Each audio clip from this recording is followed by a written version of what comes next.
We all know God is able, and I don't think there's anybody growing up that have never heard about God is able.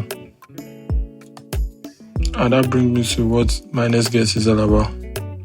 I don't think it can be a Nigerian youth in this generation I've never heard about God, able God. The able God that went viral. And that's why I'm opportunity and blessed to be seated here today with the big tiger himself. How you doing, sir? Very good. I'm fine, thank you. Superstar Chinko Ekun in the building. I'm fine, sir.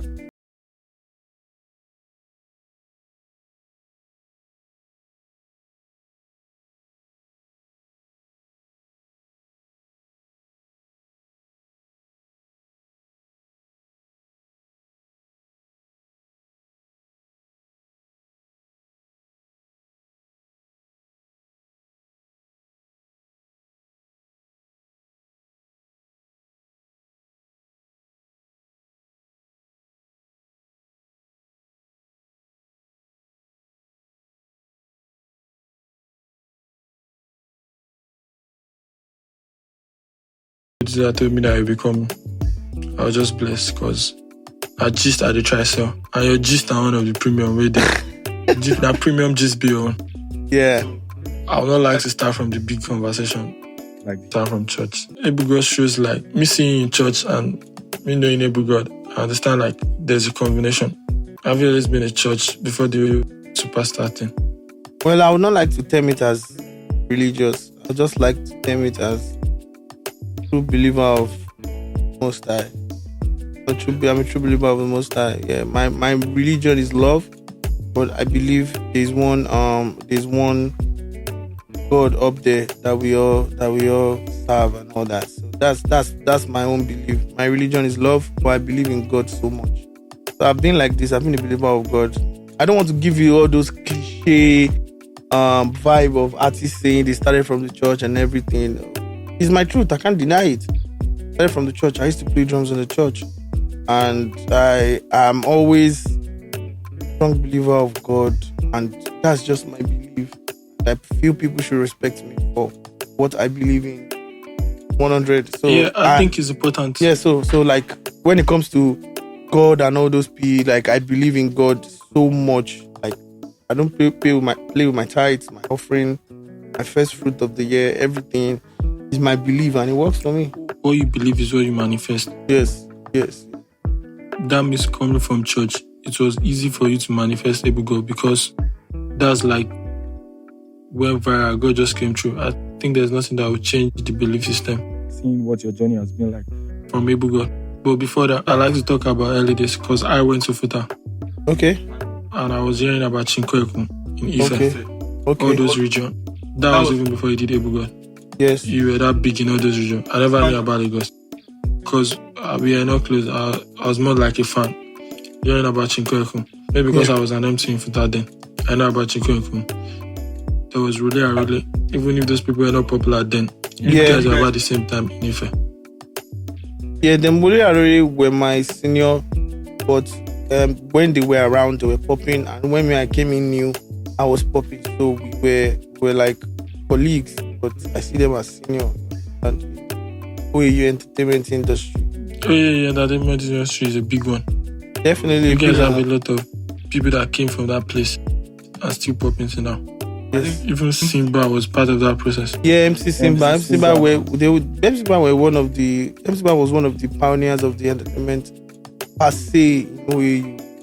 So with those mixing, I was supposed to work with him for a bit. In fact, to be sincere, MC Simba was the person that set my pass in. Serious? Yes, it was the one that set my pass. It was the one, it was like the biggest MC. I don't like make you discreet and make you just flow. It was like the biggest MC in OAU then. Yes. And was it Arole? Sorry to cut you short. It was the biggest MC. Arole was a comedian. Okay. So there's a difference between MC and comedian. Although both of them were funny, but Arole was more of a comedian. Like you invite him, come and make people laugh. While MC Simba is there from the beginning of the show to the end. Carrying people along, but Arole will just come, perform, scatter everywhere, then it goes off. So before, I'm just trying to build up the conversation. Damn, before they go to, you know what, a little bit of fame fella, because they're everywhere.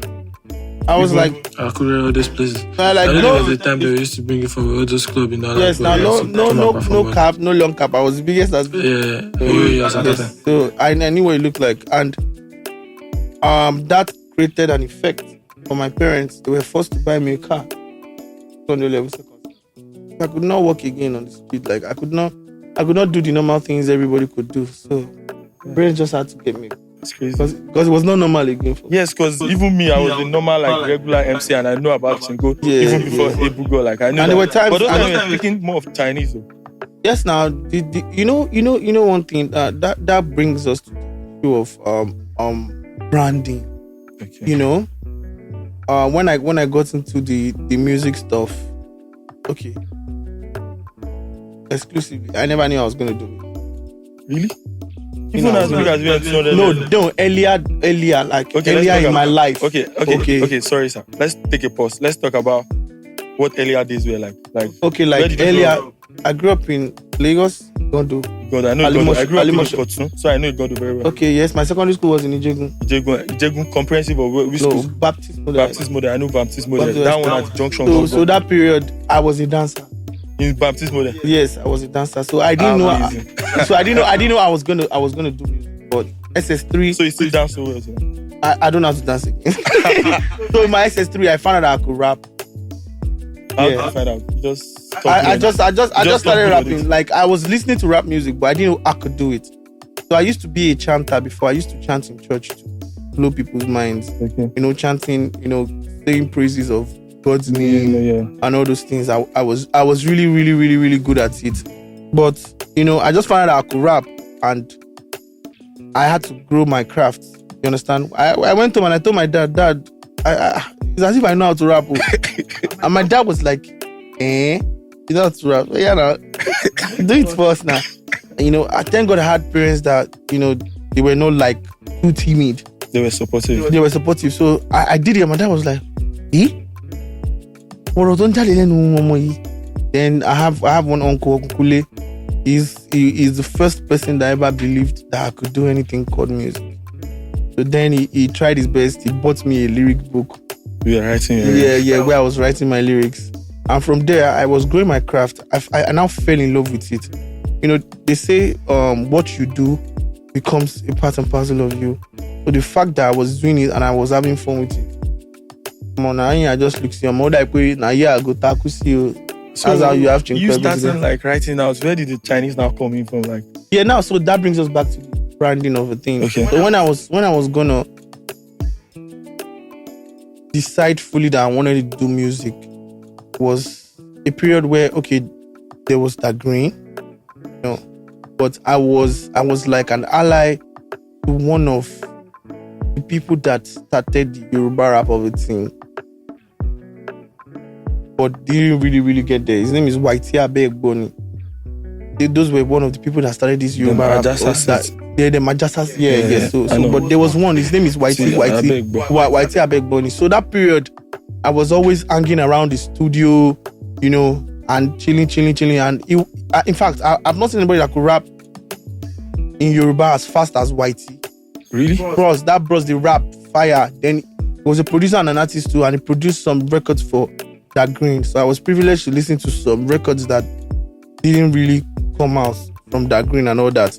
So, you know, I was already having, you know, kind of, you know, the sense of this Yoruba rap of it in. Actually, I kept on building my craft, and the major sources when I was gonna come in, there were some Yoruba rappers around where I grew up. There was that green. Olamide had already blown. Like a lot of people did. Do you understand? I think the green was from those Ijegun side. All those mainland. Yeah. So I wanted something that was going to distinguish me from every other rapper. Because yes, that's where I branded myself. So you went to learn that. So I don't need to lie to you. The Chinese is fake. But yeah, it takes a bit of perfection the way you do it. Yes, I had to master it. So the thing is, I bounce on the beat with the fake Chinese to give you melody to your ears. So now, when you listen to a rapper speaking Chinese and he's a Nigerian, you know he's a Boropos. So now, whether you like it or not, when I'm rapping my Yoruba and you hear Chinese, you know that is Chinko Ekun. Anybody that does it after me, I'll tell you, yes, and I think till today, I don't think anybody have done that. Some people still do it now. Like, but the thing is, that is my craft. That is my brand. And I'm grateful to God that He gave me that kind of inspiration to study. Okay. And till now. Yeah, I mean, that's interesting gist. I'm happy that it's coming out on my own platform. Yes, now that time I had to make it. I had to make it profound so people will know that this is what I do. People had to know that this is it for me. Okay. That's let me ask you a question. Does Mr. Easy still wear his hat on his back? No. Like, he already made people understand that this is where me. you're coming from. So I just had to make like that strategy. Like, this is what we used to enter. Yes. When we don't enter, you did, but you know what? Yes. So now we need to take it forward to 200 level. You're a superstar already in school. Yes. How did you now do that? Finishing. What course were you doing? OAU? I was studying law. Lawyer, rapper. So 200 level. Let's take it back to MC Simbao. It was like the biggest MC then. And so I walked up to him. I was the one that walked up to him in school then. And I went to him and I told him that, boss, I can rap. And he was looking at me like, can rap? Okay, let me listen to you. Then I played the instrumental on my phone. I started rapping. Like, I rapped almost like 45 minutes. And he was like, who is this guy? And immediately, he believed in me. Do you understand? So it was the one setting. And then there was also one bros like that, so Guzlo. He was one of the biggest artists then when I came in. In OAU. So there were two people giving me shows then. MC Simba as the biggest MC. Then Guzlo as one of the biggest artists then. So then I would follow Guzlo for his shows. So I could watch how performing looked like. Because way back, before I got into the school, I just do freestyles for streets. Then I go for battles. And there was a period, let me tell you, there was a period I went for one battle. And the guy really got emotional because my mouth no good. Obviously, like, you are still big talker. Yes, mo febu arabu. And he got really heated. The guy beat me. Yes, so he slapped me, beat me, and me, I be soft boy. Like, I'm a soft boy. Obviously. So the boy used Gino, he used to enter me. And I went to my dad was like mad at me, like, why did you go do this? They make verse. Then he stopped me from doing music. No, that battle freestyle. Okay, like I should just focus on my music. So those were the two people that set the path for me in Ife. And trust me, if you had those people behind you, as at that point, I feel people were ready to accept whatever that kind of craft. Yes. And the thing is, I had to build, because I had work to do. I had to build my craft to the best of its kind. But you had to beat GPA too. How did you manage that? I'm brilliant. Oh, amazing. You heard it here first. He's a brilliant rapper and a brilliant mind. A brilliant Virgin rapper. We go get to my games, no worry. we go to no worry. Yeah, like I guess more trivia at the end. But the thing is, your choices now go make us know. The thing is, trust me, building the CGPA and taking music wasn't really easy for me. But the thing is, I know how to crash read, and I'm a good listener. Once I picture it, I do not forget. So I think that was one of the things that helped me till now. Right. So and I'm sure if you listen to my lyrics, you know I'm quite brilliant. Very brilliant. Obviously, it's evidence in it. You talk say I'm not brilliant. If you finish interview, you go see boys outside. They wait. So yeah, what I'm now like doing is, you are big already in that space in Ife. When did you feel like I need to take this thing to Lagos? Well, originally it started from Lagos. Yeah, I know. Like when I was doing the freestyle, but people don't really sabi me like that because you get me. But as you don't enter school, you don't conquer that side. The thing is, it gives you more confidence. So the secret, I don't know if it's, but I was in school and I was already big. Yes, I know as a person because I was around that time. So that brings us to one issue that up and coming artists need to understand. Okay, what's that? Yes, the T, up and coming. Yes. So now, if you're an up and coming artist or a budding creator, in any field that you are, you have to show yourself via your social media platform. Now, you cannot tell me that you're a good tailor and I'm looking at you like, what are you wearing? Like no, apart from what are you wearing, like show me your page, show me what you've done. Coming to artists, you tell me you can sing and I'm okay, give me your handle and I'm checking your page and nothing is there. You just put one picture of one alien we did here. Or you put picture of the old Igbo. Like, how do you expect me to believe in you like on the spot? You understand? So then I'd already done my homework in the sense that I was one of the first Instagram users. Yes, in Nigeria. Like when Instagram came, immediately I joined. Because I had access to one Android that time. Like my dad bought me an Android. He was just doing everything to support me musically. So I joined Instagram. I can say I was one of the first artists to start doing freestyles on Instagram. Because a lot of people were not privy to that information. A lot of people were not on that level to just tell their parents to give them money for gadgets. But I think, I mean, I'm not disrespecting anybody, but I've spoken with a lot of indigenous rapper over me trying to build my own craft and stuff. So I think you are one of the best freestylers in this thing. Your freestyles, they mad. Yes, this is your challenge where you do. You still drop another freestyle. Yes, don't worry. Yes, now freestyle. You know what you said is right, but you know, I started that freestyle thing doing 15 seconds rap. So now imagine, 15 seconds then. Bro, just imagine that you have to bust your audience in 15 seconds. So what you have to say that would make them love you is in 15 seconds. So it was really, really, really hard.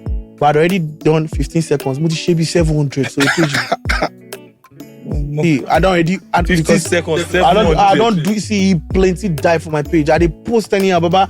I feel the old brush like this and they freestyle and I'll post it. Like I can be in the class with my long outfit and I'll freestyle and I'll post it. I can be with my mom, I'll freestyle, I'll post it.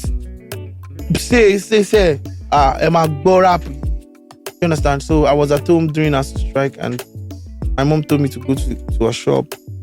As a good boy, you understand? As a good boy, I went. Yes, even as much as I was big in the school, I did house. You know, go on. I don't feel distressed by my mom. Now. She told me to go to the shop and I was there. And I just finished selling, I think 2 bottles of pet soda. I wouldn't like to mention the name, like, you understand? Free promo. Yeah, so two bottles of pet soda and I picked up my this thing and I just tagged Badu. And that was. You were saying Ebu God in those videos, time. No Ebu God. I just tagged Badu on one of my freestyles. Okay. That was how Olamide met me. Let me tell you a secret. You want to know my former stage name? What was it? I want to know. I really do want to know. Rap Kid. How do you have me from Rap Kid to a whole tiger? Yes, so then I was a top freestyler in school. Okay. I didn't have a record. Just imagine you being the biggest artist in school and you didn't have it. When you were in Ife? Yes. As the year for you for freestyle. Like what I'm saying is before you start to hear me, I don't already big for inside Ife. Before you come those side. So that period where I don't big, I no get song. Any song? Yes, I didn't have a song. I was just freestyling. Wow. So just imagine. But the thing is, that brings us to a situation whereby it's good sometimes for you to dare to be different. You know, sometimes people like to hear a new stuff. Everybody's coming to the stage to perform their songs and everybody will scream. But just imagine somebody coming to his stage to perform live. Like people bringing stuff that you've not seen before. And you freestyle again. And you have to freestyle about it. So it's mind blowing. Everybody's coming to mime their song, but you're coming to do something different. Live. So that entailed a lot of, you know, brilliance, mastering of your craft, talent, memories, grace of God, and all that stuff. So that, you know, that was one of the things that made my name to be propagated better because nobody was doing that kind of thing. At that time, yeah, that's true. Yes. So the biggest artist then was, I think I Am was quite big. I Am, Southpaw, 618, Ngaya. Or Ife, then Zamora. So we had already done No More Insufficient Fund. And we needed the bridge that would lead us to No More Insufficient Fund. It took us like about an hour. In the studio? Yes. We didn't get the right one. Then I went out to the studio and I was like playing that myself in my head, and the whole lines just came to my head. I can't lie. I feel it was music is beyond voices and notes and recordings. It's spiritual. Yes, it's beyond the physical. So like the whole bridge came to my head at the same time. Then I ran into the studio. Said, bro, let's try this one. Record me. Able God. Shower your blessing. Come on. Shower your blessing. You shower a blessing. Now so you fire. But shower the Okay, blessing. let me tell you a little gist again. You want me to be Yeah, Chinko Ekun. Yes. So the after recording the song, Zlatan and I, the third person that was supposed to be on the song was Slim Case. Oh yes, Simplex was hot then. Yes. What's that song then I had? The Elegushi spender, him and his crew that time. Yeah. Slim Case was supposed to be on the third verse. Then he was very busy that period. And I'm like, bro, I need a third verse. I was going to do the third verse again, and I just thought about Kesh, you go do this song. Don't worry, Rexy will play it for you, because Rexy was already getting close to Kesh and everybody that period. So Rexy played it for Kesh and Otilo. Wow. That's amazing. Like me being able to be in the process, like it just the conversation we get in there. So God really showered the blessing. I can't deny that for that song. Even we that were outsiders, we are not living in your world. Like you live in the artist, the fame. You are the one that will experience the whole thing, and it's unique to only you. Even people around you can only share the blessings. So, do you think he really showered that blessing with that song? He did. My life changed. My life practically changed after that record, because that was when I now knew what stardom looked like. With real money. With money, yeah, there was a lot of money, job money. You look like I was not this big. I chop money, like, because I was going for shows every now and then. I was getting gigs. I was getting features. That was when you signed the record deal. Was it before that? I was in that record label. Yes, when I dropped the song. Yes, you had a contract. Yes, I had already. You were big right from time. What were you days? I mean, but that was life changing. Like Able God really changed my life. Like it exposed me to, the industry, like the real as a whole. Yeah, because a lot of people were coming close. Yeah, and I met a lot of people after I dropped Able God. So they were like, oh, this guy, you've been around, Chinko Ekun. Something like. So I don't need to introduce myself again. Like, you already know this, I'm Chinko Ekun. But everybody just needed something that they could just bump and grind to. So, like, the growth was trajectory, like all of us could say. Yeah, 100. Yeah, like there was no argument about that. Yeah. Then that brings me back to like where we are at now, like where life is at now. Yeah. When I saw you in church and I remembered Able God, you shared that testimony. I was like, even me that I've never experienced stardom the way you have experienced it, I don't think I would be that confident to share testimony in a church as big as that. I mean, I've always been in church all my life. I understand I refuse. So that moment is what I just want to know. And the gist for that moment, I really want to understand. How were you feeling? Were you intentional about it? Like, okay, I'm going to church today and I'm going to share this testimony that this is where I'm at.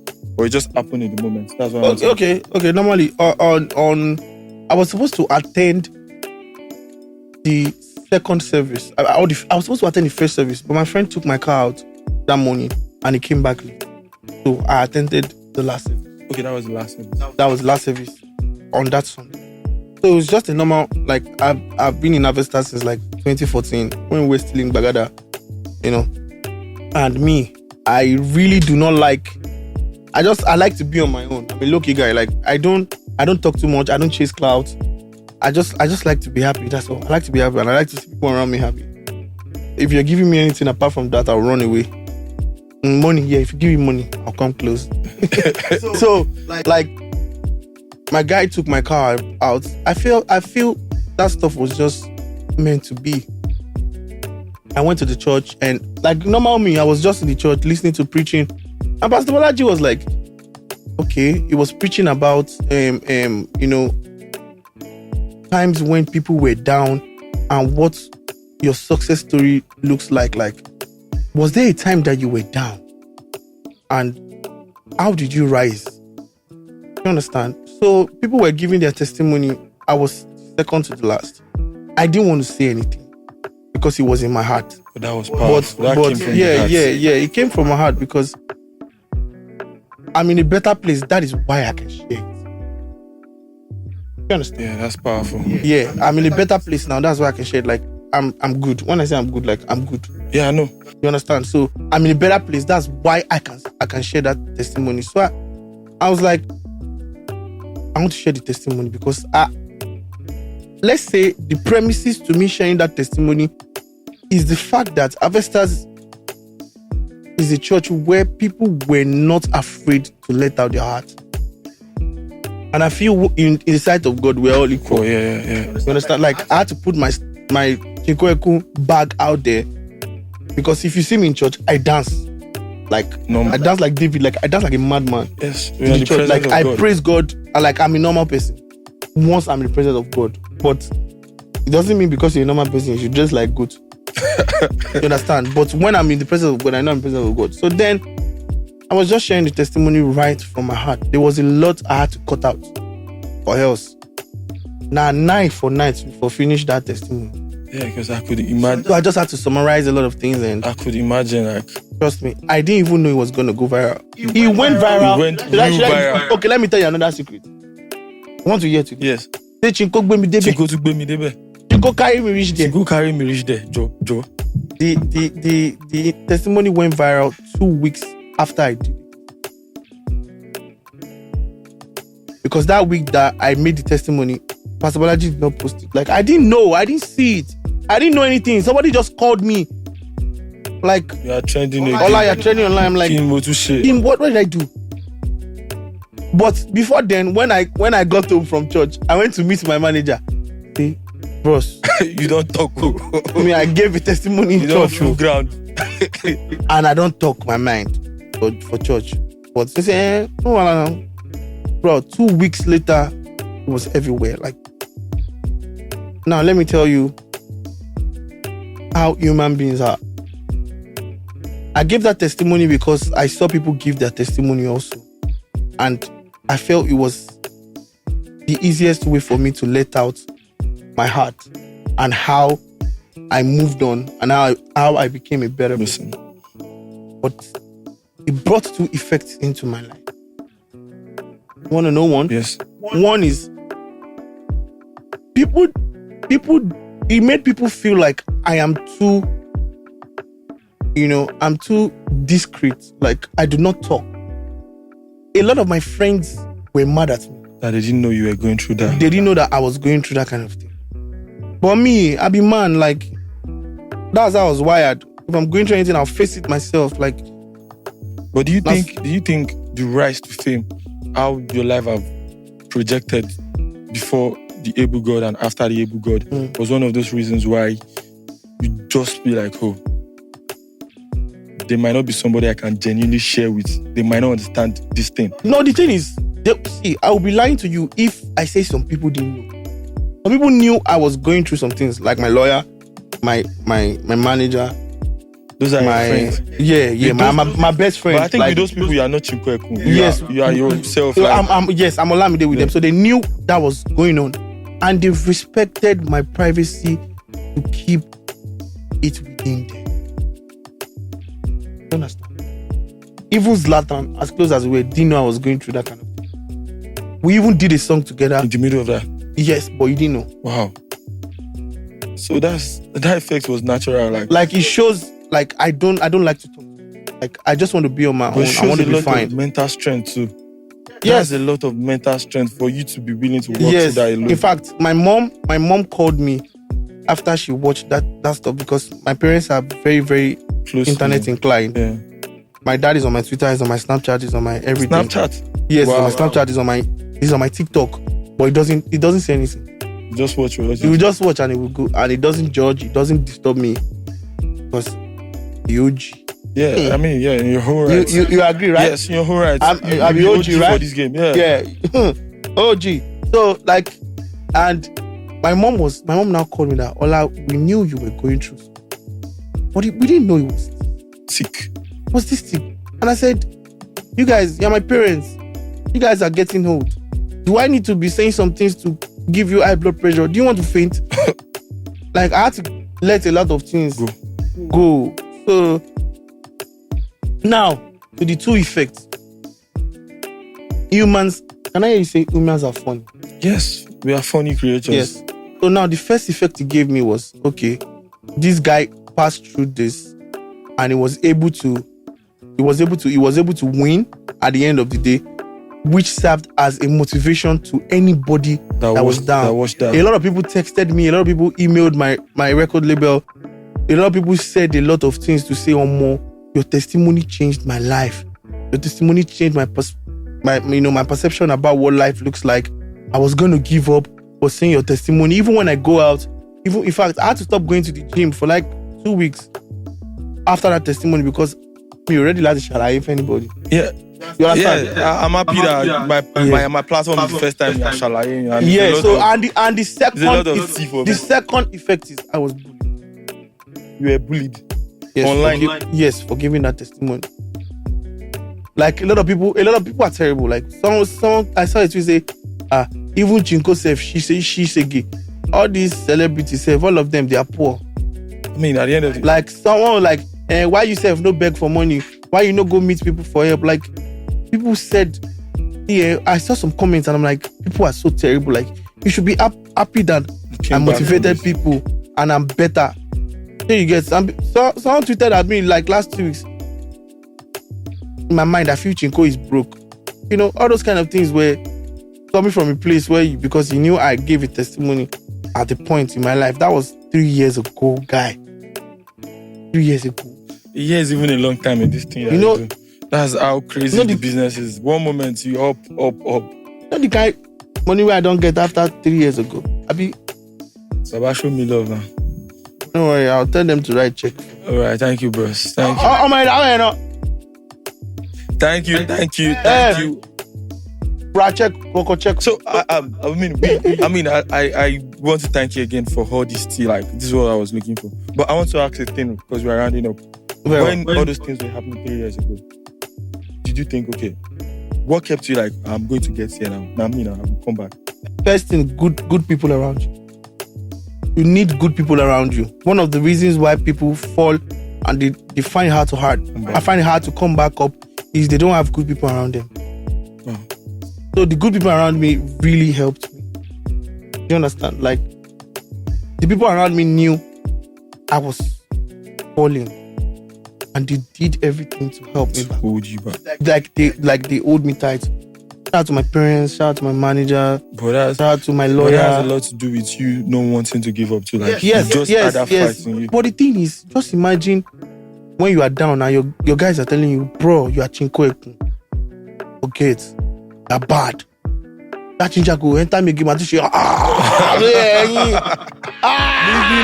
you don't understand. And when I mean good people, like